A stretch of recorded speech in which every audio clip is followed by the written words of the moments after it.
Next up, we're going to go to Michael Austin. Michael is a new candidate to me. I really enjoyed listening to him speak. Welcome. Well, thank you very much. Oh my goodness, it's a beautiful, beautiful afternoon, isn't it? Please, thank you for not reading anymore. I think it's really important to give special recognition to the two candidates that we have running for Kansas governor. It really means a lot. I think this state is in great hands, whether we have Derek Schmidt or whether we have Dr. Jeff Collier kicking Laura Kelly out of office and making sure she never comes back anymore. Thank you to the both of you. But what may not, get past your radar is that even though we may get rid of Laura Kelly, the job is still not done.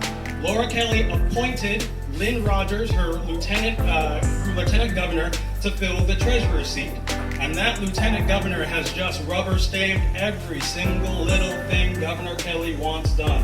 So if we really want to talk about bringing freedom back to the Free State, if we really want to promote liberty and conservative values, we need to wipe the slate clean. And that's why I'm running for your Kansas State Treasurer.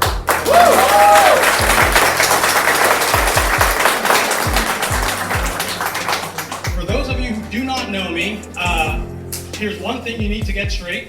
I am not a politician. I'm just a regular guy just like you. In fact, I'm an economist. Translation, my wife says that means I take a painfully long time to explain the obvious. Not a surprise she's not here today. What does that mean? In other words, I explain the facts. And what are the facts when it comes to the Kansas economy? It means that we are seeing a lack of leadership. Government continues to expand at the expense of our freedoms. So many different ways we have seen that we can't go to school, we can't enjoy our livelihoods, we can't talk to the people that we love. It is most certainly time for a change. So I'm running for Kansas State Treasurer because I believe it is far past time for government to respect our money, but most importantly, to return our freedoms.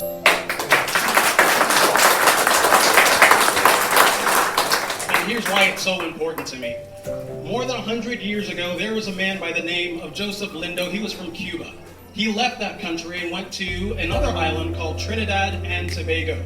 And there he married a young woman named Essie. Now these two individuals, had a great love for freedom, and they took every opportunity to enjoy it. In fact, as a budding family, they uprooted themselves from Trinidad and moved to Panama, working for the U.S. building the Panama Canal, earning silver for their work.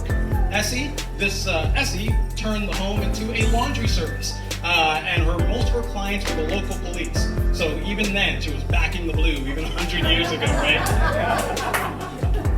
Together, they scrapped and they saved enough money to send their oldest child to school because they knew the importance of a great education. Those are my grandparents. Those are my great-great-grandparents. And in their blood, in my blood lies a belief that we can achieve any obstacle. What's the state motto? Ad astra per astra. We can achieve the stars through adversity as long as we have the opportunity to do so. And that is what I will most certainly do my darndest to promote. So the three things that we most certainly need as a Kansas treasurer is educational choice. If schools want to push woke culture, if schools want to push critical race theory, families and parents need to have the resources and the freedom to leave, period.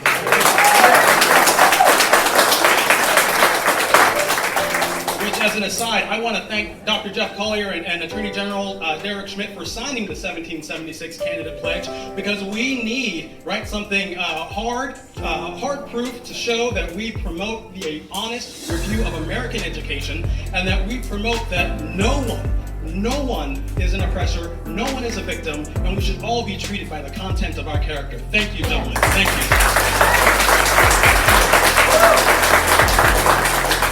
Second, we need financial freedom. Oh my goodness, all this talk about free healthcare, free stuff, free tuition, it's hallmark of a socialist future. If we had a more financially literate Kansas workforce, we would have more of a free market future, and we can elevate Kansans so that they can find a better path to independence and prosperity. Last but not least, what I'll most certainly push for is empowering Kansans by limiting government. Before I decided to run, I was chief economist for 2 Republican governors. I was director of fiscal policy at the Kansas Policy Institute, a free market think tank here in the state. And before that, I was an economic analyst just trying to help us all fight against COVID-19 and Governor Kelly's policy.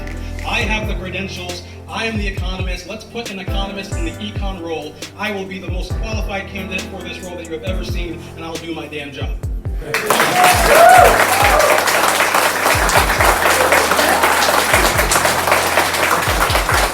So allow me to leave you with this. I don't want to take up too much of your time. I brought 2 rum cakes with me from my home countries. By all means, please have some, but make sure you eat first. I hate for you to have some rum cake on an empty stomach. And by all means, come visit the booth. Let's have a conversation. Let's talk. Let's figure out how together we can bring honesty and responsibility back to Topeka. We can improve the future of our kids, and visit, AustinforKansas.com so we can bring freedom back to the Free State. Thank you so much, everybody. Have a great day.